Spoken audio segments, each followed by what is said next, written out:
Is the media and entertainment responsible for perpetuating a rape culture? Yeah, I think the media is responsible for perpetuating a rape culture. And, you know, I mean, it's profitable for the people at the top who run the rape culture, you know, who run it, and, you know, they profit from it, and to say otherwise would be a big fat lie. But so, you know, they don't want any kind of power shifted away from the way they have it set up.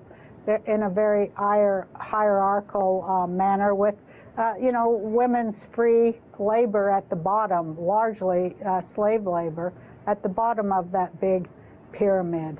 You've been a Hollywood insider for so long, yet you've been vocal for so long. I mean, how challenging is it to see your colleagues across Hollywood lacking for the Obama administration when they have so much power and influence that they could single-handedly shape the dialogue when so many people are watching them?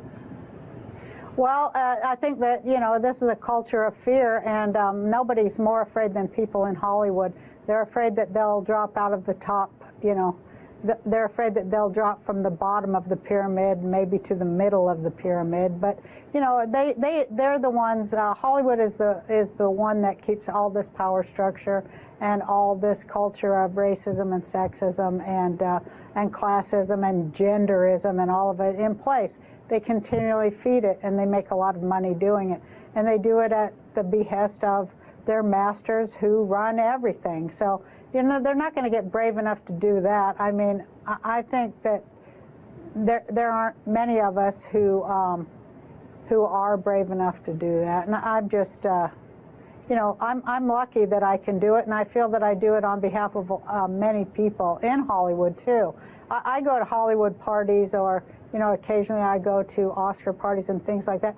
And people, big stars, people will grab me by the arm and take me aside and say, "I just want to thank you for the things you say." And it blows my mind, but that's the culture. It's a culture of fear for sure.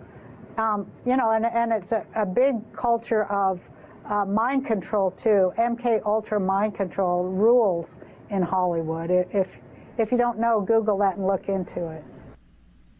Did you hear that? MK Ultra Mind Control. Wow. She mentioned it. And David, tell us a little bit about MK Ultra Mind Control for anybody listening tonight that doesn't know what that is, and Project Monarch, etc.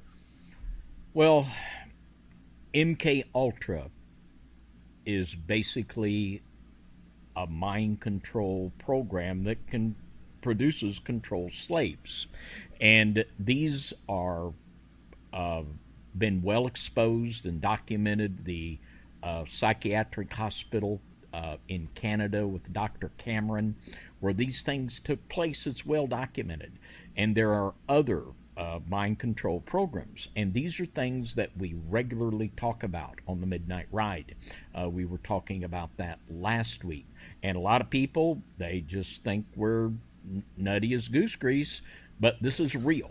And if you don't believe it, look into it and open your eyes. And then you hear someone like Roseanne Barr, that's on the inside and has been for years in Hollywood, to talk about the way that MK Ultra rules. And they will do anything to control. They have no value for human life. And, you know, it's just like when the reports of the death camps began to come out.